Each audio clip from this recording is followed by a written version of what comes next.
ए जी उठिए, जल्दी मेरे साथ कुएं पर चलिए, पानी भर कर लाना है। घर पर पीने के लिए बिल्कुल भी पानी नहीं है। भाग्यवान, तुम्हें तो पता ही है, जब तक मैं तरबूज न खा लूं तब तक मेरे शरीर में फुर्ती कहाँ से आएगी। पहले मेरे लिए तरबूज लेकर आओ। अब इतनी सुबह सुबह मैं आपके लिए तरबूज कहाँ से लाऊं? अभी तो बाजार भी बंद होगा। तो तुम अकेले ही जाओ इतनी गर्मी में पानी भरने, मैं तो चला सोने। ये कहकर चंदू फिर से सो जाता है। अब मैं तुम्हारे लिए तरबूज कहाँ से लेकर आऊं? कुछ देर सोने के बाद जानकी को कुछ याद आया। अरे हाँ, कल रात का तरबूज का एक टुकड़ा रसोई घर में रखा है, क्यों ना मैं वही टुकड़ा इनको दे दूं? जानकी बहुत ही चतुर दिमाग की थी। वो रसोई में जाती है और तरबूज का वो टुकड़ा ले आती है। ए जी उठिए, मैं आपके लिए तरबूज ले आई। चंदू तरबूज का नाम सुनकर तुरंत ही उठकर बैठ गया। भाग्यवान, तुम मेरे लिए तरबूज ले आई। जल्दी से मुझे ये तरबूज दे दो, मुझे बहुत तेज भूख लग रही है। तरबूज तो मैं आपको दे दूं, पहले आप वादा कीजिए आप मेरे साथ कुएं पर पानी भरने चलेंगे। ठीक है भाग्यवान।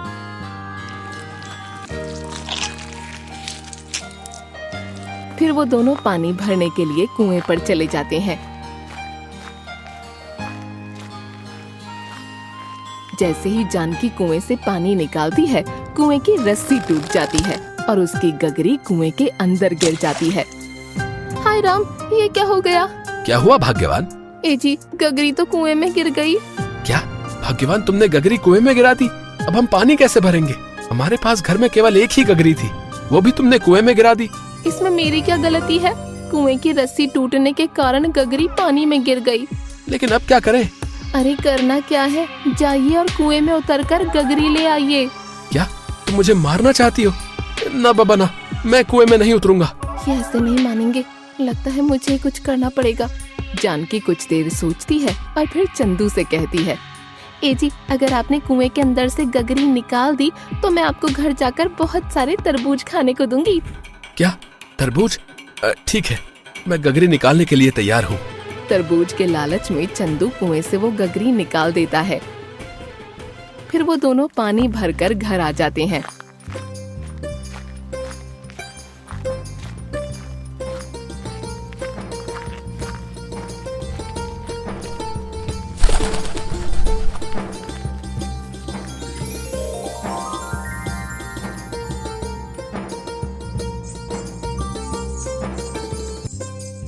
भाग्यवान, मेरे तरबूज कहाँ हैं? जल्दी से दो मुझे। हे भगवान, क्या करूं मैं इस आदमी का? तरबूज के अलावा इसके दिमाग में कुछ सूझता ही नहीं। अब इसे तरबूज कहाँ से लाके दूं? भाग्यवान, अगर तुमने मुझे तरबूज लाकर नहीं दिया तो मैं आपसे तुम्हारा काम बिल्कुल भी नहीं करूंगा। मैं जा रहा हूँ।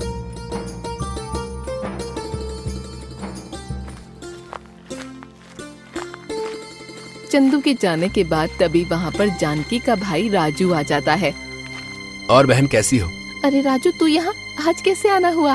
कहीं नहीं बहन, बस तुमसे मिलने का दिल किया तो अचानक चला आया। अरे राजू, तू वहाँ क्यों खड़ा है? अंदर आना। फिर राजू घर के अंदर आता है और जानकी से पूछता है, और बहन, घर में सब ठीक तो है ना? और मैं तुझे क्या बताऊँ, तेरे जीजा जी ने तो घर सर पर उठा रखा है। ऐसा क्या कर दिया जीजा जी ने जो तुम उनसे इतना गुस्सा हो? अब क्या बताऊँ, तेरे जीजा जी के सर पर तरबूज का भूत सवार है। क्या तरबूज? बहन, मैं कुछ समझा नहीं। तेरे जीजा जी को कुछ काम के लिए बोलो तो महाराज को एक तरबूज खिलाना पड़ता है, उसके बाद ही वो काम करते हैं। अब तू ही बता राजू, उनके लिए मैं रोज रोज तरबूज लाऊं कहाँ से? ये सुनकर राजू जोर जोर से हंसने लगता है। मैं यहाँ इस आदमी से परेशान हूँ और तुझे हंसी आ रही है? ये तो बड़ी ही गंभीर समस्या है, इसका तो कुछ इलाज करना पड़ेगा। हाँ राजू, कुछ सोच, नहीं तो ये आदमी मुझे भी तरबूज बनाकर छोड़ेगा। राजू कुछ देर सोचता है, फिर जानकी से कहता है, मेरे पास एक तरकीब है, सुनो। फिर राजू जानकी के कान में वो तरकीब बताता है। अरे वाह राजू, समझदारी के मामले में तो तू बिल्कुल मुझ पर गया है। फिर राजू अपने घर चला जाता है।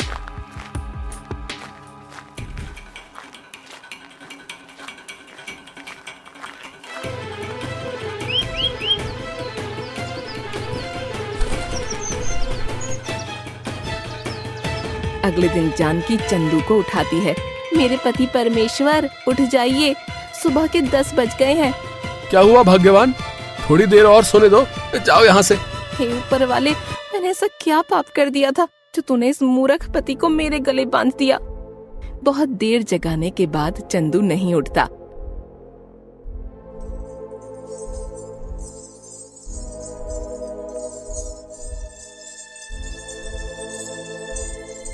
और अंत में जानकी उस पर एक बाल्टी पानी डाल देती है। अरे कौन है? बचाओ मेरे तरबूज! जानकी, कोई मेरे तरबूज ले गया। अरे कोई नहीं ले गया आपके तरबूज। अब चलिए जल्दी खेत पर, हमें खेती भी तो करनी है। मुझे नहीं जाना खेत पर, तुमको जाना है तो तुम अकेले जाओ।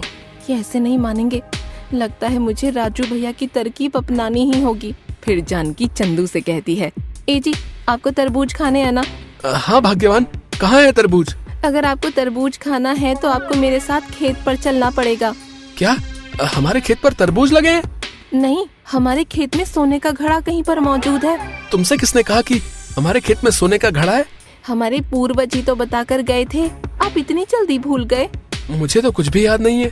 अरे आप चलिए तो सही, अगर वो घड़ा हमको मिल गया तो सोचिए हम आपके लिए कितने सारे तरबूज खरीद सकेंगे। क्या तुम सच कह रही हो जानकी?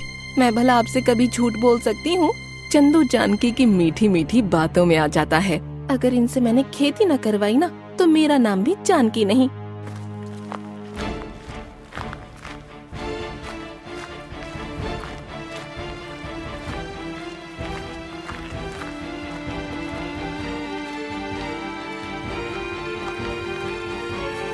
ए जी, मुझे लगता है सोने का घड़ा खेत के अंदर दबा हुआ है। हमको खेत की जमीन को खोदना चाहिए। क्या हमको पूरा खेत खोदना पड़ेगा? जी हाँ, हमको ये थोड़ी पता है कि घड़ा कहाँ पर है। फिर चंदू ये सोचकर पूरा खेत खोदने लगता है कि उसके अंदर सोने का घड़ा मौजूद है और इधर जानकी बिंदास पेड़ की छांव में बैठी है।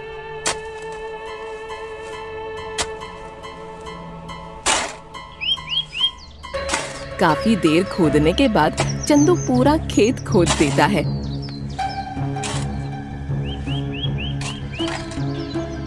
फिर जानकी से कहता है, भाग्यवान, मैंने पूरा खेत खोद दिया, लेकिन इसमें से तो घड़ा निकला ही नहीं। इनसे पूरा खेत तो खुदवा लिया, अब बारी है तरबूज के बीजों को बोने की। क्या सोच में पड़ गई भाग्यवान? अब क्या करें? इसमें से तो घड़ा निकला ही नहीं।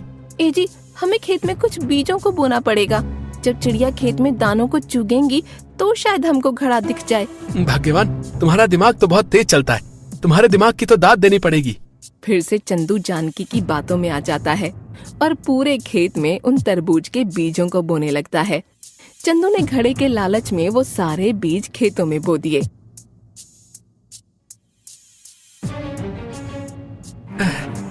मैं तो बुरी तरह से थक गया। अरे भाग्यवान, सुनती हो, मैंने सारे बीज बो दिए लेकिन अभी तक एक भी चिड़िया नहीं आई। ए जी, मुझे लगता है इससे भी काम न बनेगा। हमको खेतों में पानी देना चाहिए, इससे मिट्टी ऊपर आ जाएगी और हमको घड़ा आसानी से दिखने लगेगा। एक बार फिर चंदू जानकी की झूठी बातों में आ जाता है और उसके कहने पर पूरे खेतों में पानी देने लगता है। हाय राम, मैं तो बुरी तरह थक गया। इतना काम तो मैंने पूरी जिंदगी में नहीं किया। फिर चंदू अपनी पत्नी से कहता है, अरे भाग्यवान, अब भी घड़ा नहीं निकला। सुनिए जी, मुझे ऐसा लगता है कि घड़ा ना हमारे साथ खेल खेल रहा है। हमें कुछ दिन बाद आकर देखना चाहिए। फिर जानकी चंदू से सारा काम करवा कर उसे घर ले जाती है।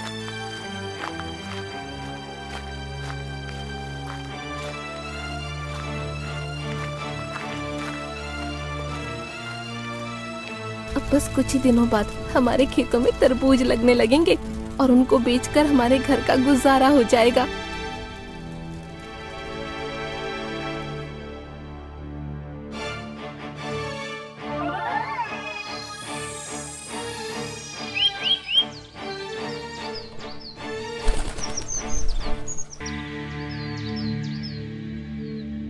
ऐसा करते करते पूरे 2 महीने बीत गए और फिर एक दिन चंदू जानकी से बोला, जानकी, सुनती हो, पूरे 2 महीने बीत गए हैं। हमको खेत पर जाकर देखना चाहिए, शायद अब हमको घड़ा मिल जाए। आप सही कह रहे हो, हमें खेत पर जाकर देखना चाहिए।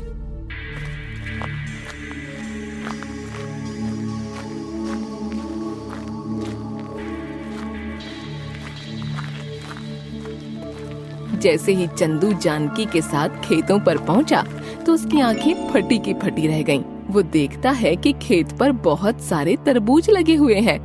जानकी, हमने तो तरबूज लगाए ही नहीं थे, तो ये इतने सारे तरबूज कहाँ से आ गए?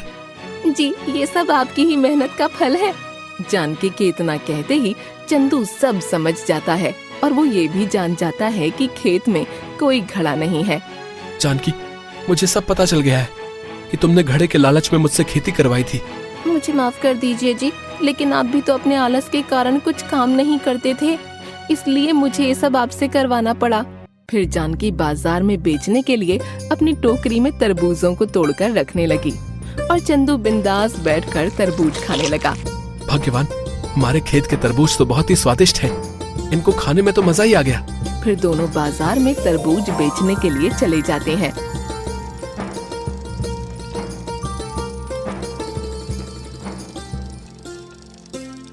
फिर चंदू आवाज लगाते हुए ग्राहकों को बुलाता है। तरबूज ले लो, स्वादिष्ट मीठे तरबूज ले लो। एक बार खाओगे बार बार आओगे। तरबूज ले लो, तरबूज। चंदू की आवाज सुनकर एक व्यक्ति आकर बोलता है, अरे भाई, तरबूज कैसे दिए? भैया जी, सिर्फ 20 रुपये का एक तरबूज है। मुझे 2 तरबूज दे दो। फिर जानकी उस व्यक्ति को 2 तरबूज देती है और वो व्यक्ति पैसे देकर वहाँ से चला जाता है। जानकी, हमारी पहली कमाई तो हो गई। अब ऐसे ही सारे तरबूज बिक जाए तो हमारा काम हो जाएगा। शाम तक उसके सारे तरबूज बिक जाते हैं।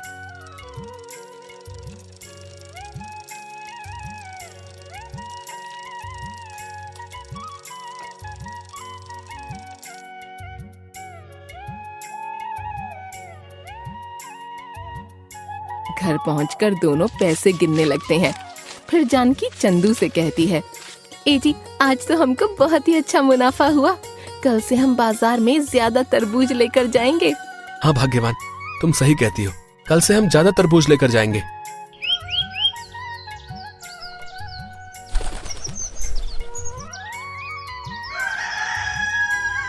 अगले दिन दोनों तरबूज लेकर बाजार पहुंचते हैं।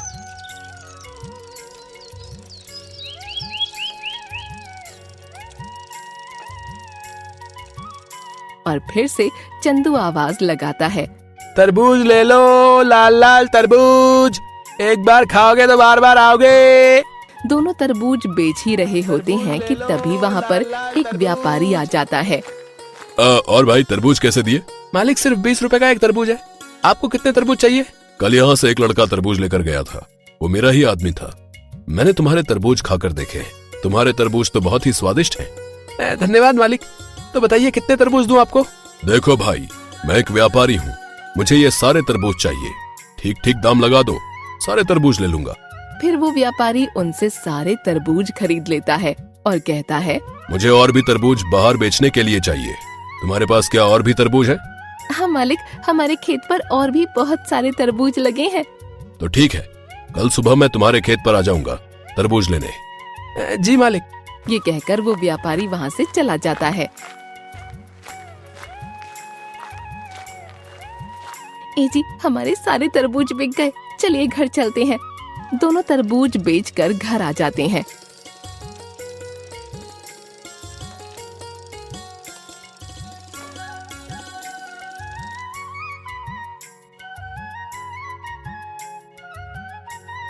और आज का मुनाफा जोड़ने लगते हैं। जी, आज हमें कल से ज्यादा मुनाफा हुआ है। हाँ भाग्यवान, कल तो हमारे सारे तरबूज बिक जाएंगे। ये कहकर दोनों सो जाते हैं।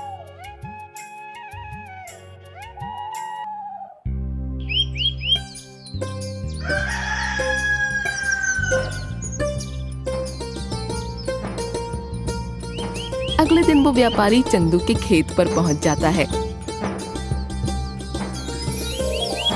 मैं अपने आदमी से कहकर ये सारे तरबूज ट्रक में भरवा लेता हूँ।